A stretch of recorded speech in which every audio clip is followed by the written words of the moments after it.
ആയിട്ട് ഞാൻ ഷെയർ ചെയ്യുന്നത് നമ്മുടെ മൊബൈലിൽ കമ്പനികളിൽ തന്നെ ഇൻസ്റ്റാൾ ചെയ്തിരിക്കുന്ന ഒരുപാട് ആപ്ലിക്കേഷനുകൾ, പ്രീ ഇൻസ്റ്റാൾഡ് ആപ്ലിക്കേഷനുകൾ, അതായത് ബ്ലോട്ട്വെയർ ആപ്ലിക്കേഷനുകൾ നിങ്ങൾക്ക് കാണുവാൻ സാധിക്കും. നമുക്കത് റിമൂവ് ചെയ്യണമെങ്കിൽ നമ്മുടെ മൊബൈൽ റൂട്ട് ചെയ്യണം. എന്നാൽ റൂട്ട് ചെയ്യാതെ തന്നെ റിമൂവ് ചെയ്യുന്നത്, കമ്പ്യൂട്ടർ ഉപയോഗിച്ച് റിമൂവ് ചെയ്യുന്നതിൻ്റെ വീഡിയോ നിങ്ങൾക്ക് ഇതിനു മുന്നേ ഞാൻ നൽകിയതാണ്.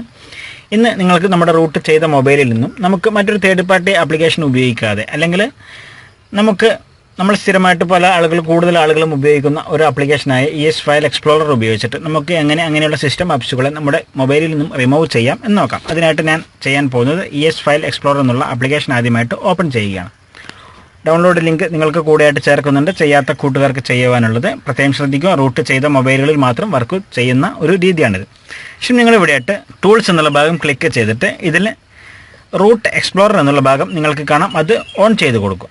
ഓൺ ചെയ്ത് കൊടുത്തു കഴിഞ്ഞാൽ ഇതുപോലെ ഓൺ ആയി കഴിഞ്ഞാൽ നിങ്ങൾ ഇവിടെയായിട്ട് റൂട്ട് എക്സ്പ്ലോറർ എന്നുള്ള ഭാഗത്ത് അതിൻ്റെ മുകളിലായിട്ട് ജസ്റ്റ് ക്ലിക്ക് ചെയ്യുക. ഇപ്പോൾ നിങ്ങൾക്കിവിടെ ഇതുപോലെ സബ് ഓപ്ഷനുകൾ നിങ്ങൾക്കിവിടെ കാണാൻ സാധിക്കും. 1K install, 1K uninstall, backup and data, uninstall system app എന്നുള്ള ഇതുപോലുള്ള ഒരുപാട് ഓപ്ഷൻ നിങ്ങൾക്ക് കാണാം. അതിൽ അൺഇൻസ്റ്റാൾ സിസ്റ്റം ആപ്സ് എന്നുള്ള ഭാഗം ചൂസ് ചെയ്യുക. ഇപ്പോൾ നിങ്ങളുടെ മൊബൈലിലുള്ള സിസ്റ്റം ആപ്സുകൾ നിങ്ങൾക്കിവിടെ കാണാം. നിങ്ങളുടേതായിട്ടുള്ള എല്ലാ സിസ്റ്റം ആപ്സുകളും ഇവിടെ കാണാൻ സാധിക്കും. ഇപ്പോൾ അതിന് മുന്നേ ആയിട്ട് ഞാൻ ജസ്റ്റ് ഒന്ന് കാണിച്ചു തരാം. എൻ്റെ മൊബൈലിൽ റേഡിയോ എന്ന ആപ്ലിക്കേഷൻ നിങ്ങൾക്ക് ഇവിടെ കാണാം. ഈ റേഡിയോ ആപ്ലിക്കേഷൻ നമുക്ക് റിമൂവ് ചെയ്യുവാൻ സാധിക്കില്ല.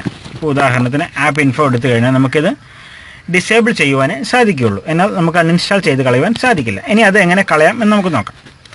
അതിനായിട്ട് ഇതിൽ നിന്നും ആദ്യമായിട്ട് റേഡിയോ എന്നുള്ളത് സെലക്ട് ചെയ്യുക. അതിനായിട്ട് റേഡിയോ എന്നുള്ള ഭാഗം ഞാൻ സെലക്ട് ചെയ്യുകയാണ്.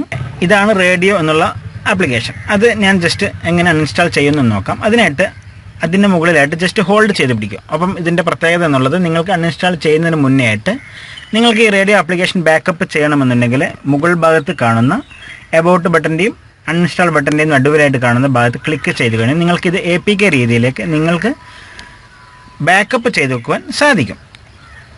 ഇനി അത് എങ്ങനെ അൺഇൻസ്റ്റാൾ ചെയ്യുന്നത് നമുക്ക് നോക്കാം. അതിനായിട്ട് ഹോൾഡ് ചെയ്തതിനു ശേഷം ഇവിടെ ഡിലേറ്റ് എന്നുള്ള ഓപ്ഷൻ കാണാം. അത് ജസ്റ്റ് ക്ലിക്ക് ചെയ്ത് ഓക്കെ എന്നുള്ള ഭാഗം ക്ലിക്ക് ചെയ്യും. ഇപ്പോൾ റേഡിയോ അവിടെ നിന്നും പോയിട്ടുണ്ട്. ഇനി നമുക്ക് നമ്മുടെ മെനുവിൽ നിന്നും പോയതെന്ന് നമുക്ക് നോക്കാം. മെനുവിൽ നിന്നും ഇപ്പോൾ റേഡിയോ പോയതായിട്ട് നിങ്ങൾക്ക് കാണാൻ സാധിക്കും. ഇതുപോലെ മറ്റു പ്രീ ഇൻസ്റ്റാൾഡ് ആപ്ലിക്കേഷനുകളും നിങ്ങൾക്ക് ഈസി ആയിട്ട് നമ്മൾ കോമൺ ആയിട്ട് ഉപയോഗിക്കുന്ന ES ഫയൽ എക്സ്പ്ലോറർ ഉപയോഗിച്ച് തന്നെ നിങ്ങൾക്ക് ചെയ്യുവാൻ സാധിക്കും. ഇനി റൂട്ട് ചെയ്യാത്ത മൊബൈലുകളാണെങ്കിൽ നിങ്ങൾക്ക് മറ്റു ആപ്ലിക്കേഷനുകൾ ബാക്കപ്പ് ചെയ്യണമെന്നുണ്ടെങ്കിൽ നിങ്ങൾ ഇതിനകത്ത് ആപ്പ് സെക്ഷൻ എടുത്തു കഴിഞ്ഞാൽ നിങ്ങൾക്ക് നിങ്ങളുടെ പ്രീ ഇൻസ്റ്റാൾഡ് ആയിട്ടുള്ള നിങ്ങൾ ഇൻസ്റ്റാൾ ചെയ്തിരിക്കുന്ന ആപ്ലിക്കേഷനിൽ കാണാം. അത് ഹോൾഡ് ചെയ്ത് പിടിച്ച് നിങ്ങൾക്ക് ബാക്കപ്പ് ചെയ്യുവാനും അൺഇൻസ്റ്റാൾ ചെയ്ത് കളയുവാനും നിങ്ങൾക്ക് ഇവിടെ നിന്നും സൗകര്യം ലഭ്യമാണ്.